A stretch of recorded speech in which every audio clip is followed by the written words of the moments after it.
एक बार गौतम बुद्ध अपने शिष्यों के साथ में कहीं जा रहे थे। तभी उन्होंने रास्ते में एक बूढ़े व्यक्ति को देखा जो काफी दुखी प्रतीत हो रहा था। कभी वो जोर जोर से हंसता तो कभी रोने लगता, मानो जैसे कोई पागल हो। बुद्ध जैसे ही उस व्यक्ति के पास से गुजरे तो उस व्यक्ति ने बुद्ध को देखते ही उनके चरणों में गिर गया और बोला, आज तक मैं आपकी हर कही हुई बातों को नकारता था, कभी आप पर विश्वास नहीं किया। मुझे माफ कर दो, आप सही थे। मुझे ये समझ आ गया है कि आप जो भी कहते थे सब सत्य होता है। बुद्ध ने उनके आंसू पोंछे और उसे भोजन खाने के लिए दिया। वो व्यक्ति बहुत ही भूखा था। वो खाना लेकर खाने लगा। वो एक निवाला खाता और रोने लगता। ये सब बुद्ध के सभी शिष्यों ने देखा और वे सभी बुद्ध के पास आकर पूछते हैं कि इनको क्या हुआ, क्या इनका मानसिक संतुलन ठीक नहीं है। बुद्ध कहते हैं कि उन्हें ज्ञान की प्राप्ति हुई है, जाओ उनसे ज्ञान ले लो। सभी शिष्य उनके पास जाते हैं और उनसे कहते हैं कि हे बाबा, आपको क्या हुआ है, क्या आप हमें कुछ बताएंगे। बूढ़ा व्यक्ति कहता है कि कुछ साल पहले मैं महात्मा गौतम बुद्ध से मिला उनके उपदेशों को सुनने के लिए, लेकिन मुझे ये सब बेकार लगते थे। मुझे लगता था कि वो किसी काम के नहीं है। जीवन को जीने के लिए उनके उपदेश की कोई जरूरत नहीं है और मैंने हमेशा उनका विरोध किया। यहाँ तक कि मैंने उनके खिलाफ षड्यंत्र भी रचा ताकि लोग उनके बहकावे में और उनकी बातों में ना आ सके। मुझे याद है कि बुद्ध ने कहा था कि कभी भी इंसान को धन का गलत उपयोग नहीं करना चाहिए, नशा नहीं करना चाहिए, झूठ नहीं बोलना चाहिए, लेकिन यही तो मैं करता था और उसी में मुझे आनंद आता था। पैसे उड़ाना, मदिरा पान करना, यही सब मैं करता था, जबकि मुझे मालूम था कि बुद्ध ने इन सब के लिए मना किया हुआ है। और मैं देखता भी नहीं था कि जो लोग बुद्ध के कहे अनुसार चलते थे, बेशक वो उनके पास सभी चीजें ना हो, परंतु फिर भी वो बहुत ही खुश रहते थे। और यही सोचकर आज मैं रो रहा हूँ कि काश मैंने बुद्ध की बात बहुत समय पहले सुन ली होती। यही सोचकर मैं हंस रहा हूँ कि मेरी तरफ बाकी सभी भी ये बातें बुढ़ापे में समझ पाते हैं और बाद में पछताते हैं कि शायद वो पहले इन बातों को समझ पाते। एक बात मुझे याद है कि बुद्ध ने कहा था कि जैसे हमारे विचार होते हैं वैसे ही हम बन जाते हैं। शिष्यों ने कहा कि आपके पास इतना ज्ञान है, क्या आप हमारे साथ उसे साझा करेंगे ताकि हम भी थोड़ा सा ज्ञान ले सके, जीवन को सही तरीके से जी सके। बूढ़े व्यक्ति ने कहा कि आप और मैं, हम सभी महात्मा बुद्ध के शिष्य हैं, लेकिन बुद्ध से बेहतर जीवन की गहराइयों को कोई नहीं जानता। जितने सही से वो आपको बता सकते हैं वो आपको पूरी दुनिया में कोई नहीं बता पाएगा, लेकिन फिर भी मैं जो समझता हूँ वो आपको जरूर बताऊंगा। हम बचपन से ही देखते आ रहे हैं, जीवन एक रेस की तरह है, हम सब उसमें भागते हैं। जब हम छोटे होते हैं तो सोचते हैं कि हमारे पास हर खिलौना हो जो किसी दूसरे के पास में ना हो। और मेरी माँ बहुत ही सख्त थी, वो हमेशा मुझे डांटती थी। मैं आजाद रहना चाहता था। वो न मिलने पर मैं सोचता था कि काश मैं मर जाऊं तो वो ही अच्छा होगा।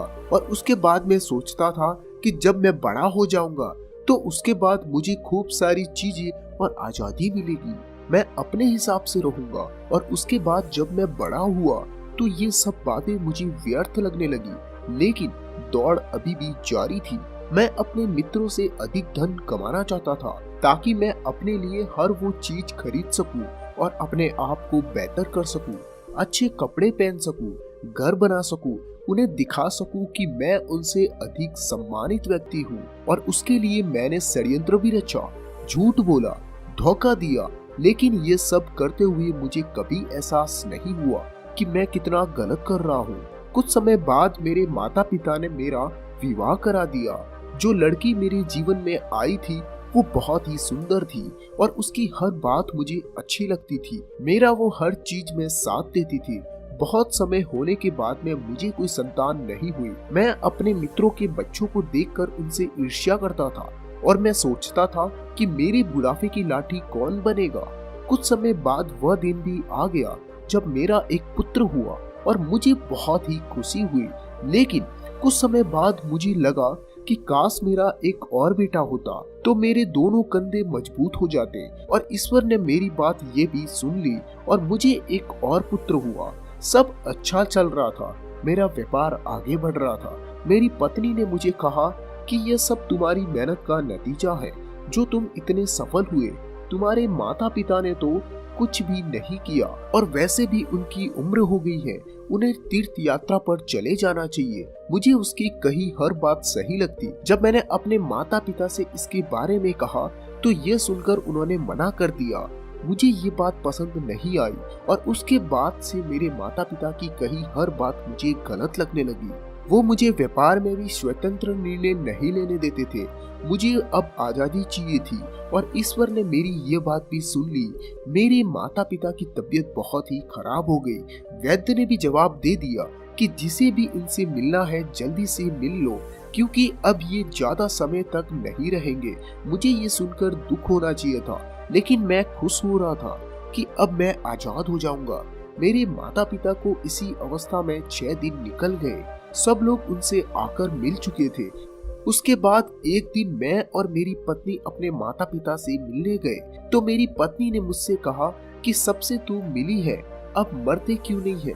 मुझे मेरी पत्नी की कही हर बात सही लगती थी कि वो हमेशा सही कहती थी। अगले दिन जब मैं अपने माता पिता के कमरे में गया तो मैंने देखा कि मेरी माँ वहाँ पर बैठे अकेली रो रही है। उसे देखकर मुझे भी रोना आ गया और मैंने तब सोचा कि अपने पिता की अंतिम यात्रा बेहद ही भव्य निकालूंगा ताकि सबको पता चले कि मैं उनसे कितना प्यार करता था। और मैंने वही किया। पिता की अंतिम यात्रा बेहद ही धूमधाम से निकाली। सभी लोग उनकी प्रशंसा कर रहे थे और मैं अपने मन ही मन में बहुत खुश था, लेकिन चेहरे पर दुख के भाव दिखाने पड़ रहे थे। अब मैं आजाद था, हर चीज अपने हिसाब से कर रहा था। मुझ में अधिक धन कमाने की इच्छा जाग गई। मैं बहुत धन कमाने की होड़ में आगे बढ़ गया और कमाया भी। मैं अपने घर का सबसे अमीर व्यक्ति बन गया। धीरे धीरे समय बीता। मेरी दोनों बेटों की शादी हुई और मैं बुढ़ापे की तरफ बढ़ने लगा, लेकिन दौड़ अभी भी बाकी थी। मैंने अपने दोनों पुत्रों का विवाह बड़े व्यापारियों की बेटी से किया ताकि मुझे व्यापार में अधिक से अधिक लाभ हो सके। धीरे धीरे उम्र बढ़ती चली गई, बुढ़ापा आता रहा। एक दिन मेरी पत्नी भी मुझे इस दुनिया से छोड़कर चली गई और तब मुझे पहली बार अकेलेपन का एहसास हुआ। तब मैंने बुद्ध के बारे में सुना और उनके उपदेश सुनने के लिए उनके आश्रम चला गया। लेकिन बुद्ध के विचार मेरे विचारों से बहुत ही अलग थे। मैं उनसे सहमत नहीं था। मेरी तरह वहाँ और भी लोग थे जो बुद्ध के विचार से सहमत नहीं थे। मुझे वो लोग मेरे शुभ चिंतक लगे और मैंने बुद्ध की बात नहीं सुनी। धीरे धीरे समय बीतता गया। मेरी तबीयत खराब होने लगी और मैंने बिस्तर पकड़ लिया। लेकिन मैंने अपने इलाज में एक से एक बड़े वैदिक को लगाया, लेकिन कोई फायदा नहीं हुआ।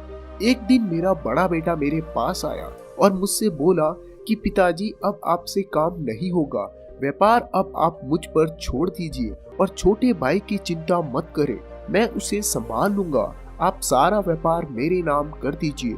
मैं अपने पुत्र से कहा कि अभी मैं मरने वाला नहीं हूँ, बस मैं अभी बीमार हूँ, मैं ठीक हो जाऊंगा। उसके बाद मेरा दूसरा बेटा आया और उसने कहा, पिताजी, बड़े भाई नशा करते हैं, आप सब मेरे नाम कर दो, मैं आपकी तरह ही इसे आगे लेके जाऊंगा। मैंने अपने दूसरे बेटे से भी यही कहा कि अभी मैं मरने वाला नहीं हूँ, बस मैं बीमार हुआ हूँ और मैं जल्द ही ठीक हो जाऊंगा, अभी तो मुझे और जीना है। लेकिन इस बार ईश्वर ने मेरी ये बात नहीं सुनी और वैद्य ने मेरे दोनों पुत्रों से कहा कि जिससे भी इनको मिलाना है मिला दो, समय बहुत ही कम है। और ये सुन मेरी दोनों बहुएं रोने लगी और मेरे बेटों ने भी सभी रिश्तेदारों को बुलाया और सब मुझसे मिलने आते और कहते कि आपके बिना अब अकेले सब कैसे चलेगा। मैं अभी जीवित था, लेकिन मुझे ऐसा लग रहा था कि जैसे सब मुझे अभी से मरे हुए की तरह देख रहे हैं। इस दिन मुझे मेरे पिता की बेबसी का एहसास हुआ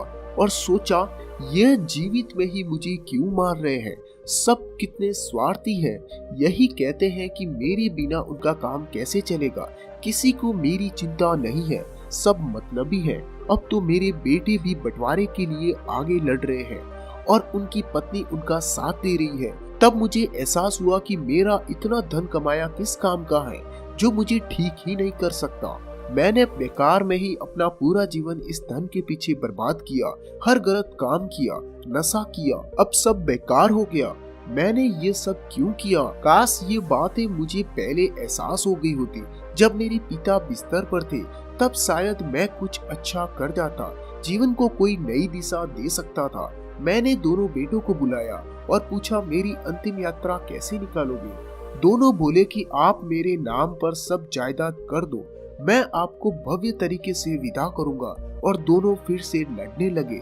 तब मुझे लगा कि ये सब मैंने किया, ये सब मेरी मेहनत है, लेकिन अब सब कुछ पीछे छूट रहा है। ये कुछ भी अब मेरा नहीं रहा जो मैंने इतने साल मेहनत करके कमाया था। सब मुझे छोड़ कर गए, सबकी मृत्यु मेरे सामने हुई। मैं सबको शमशान ले गया, मेरे माता पिता, पत्नी, लेकिन कहीं ये नहीं सोचा कि एक दिन मैं भी यहाँ आऊंगा। मैंने अपना पूरा जीवन कामयाबी से निकाला, लेकिन अब लगता है कि मैंने अपना जीवन जिया ही नहीं। बचपन से लेकर अब तक बस भाग दौड़ में उलझा रहा, पता नहीं किस चीज की ओर। आज तक मैं इससे निकल नहीं पाया। जब आखिरी समय पर बातें समझ में आई तो अब समय ही नहीं है। ये बातें कहकर बूढ़ा चुप हो गया और महात्मा बुद्ध के पास आकर कहा कि क्या मुझे मेरे अंतिम समय में आपसे कुछ मिल सकता है? बुद्ध ने कहा, बेशक, तुमने अपना पूरा जीवन अज्ञानता से निकाल दिया हो, लेकिन ज्ञान का एक क्षण भी काफी होता है। तुम्हारे पास अब जो भी समय है उसे ज्ञान में लगा दो। अब जो भी तुम्हें मिले, सांसें या फिर मौत, उसे स्वीकार करो। वर्तमान पर केंद्रित हो जाओ। जो भी तुम्हें मिले उसे खुशी खुशी स्वीकार करो। जितना रहस्य जीवन में है उससे कई गुना ज्यादा रहस्य मौत में है। जो खुशी जीवन दे सकता है उससे भी बड़ी खुशी मौत दे सकती है। केवल पूर्ण रूप से देखना, एक एक क्षण को देखना। दुख मत करना, भूतकाल को भूल जाओ, भविष्य की चिंता मत करो। अभी जो भी है इस समय में इसी के साथ मिल जाओ। जो जागृति तुम में आई है, यही जागृति और यही ज्ञान तुम्हारी सहायता करेगा।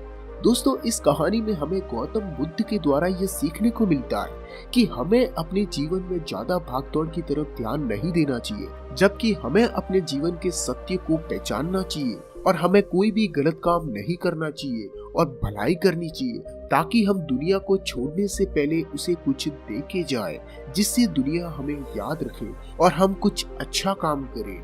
दोस्तों, आपको ये कहानी कैसी लगी नीचे कमेंट करके जरूर बताना और आपका अपना प्यारा सा अमूल्य समय देने के लिए बहुत बहुत धन्यवाद।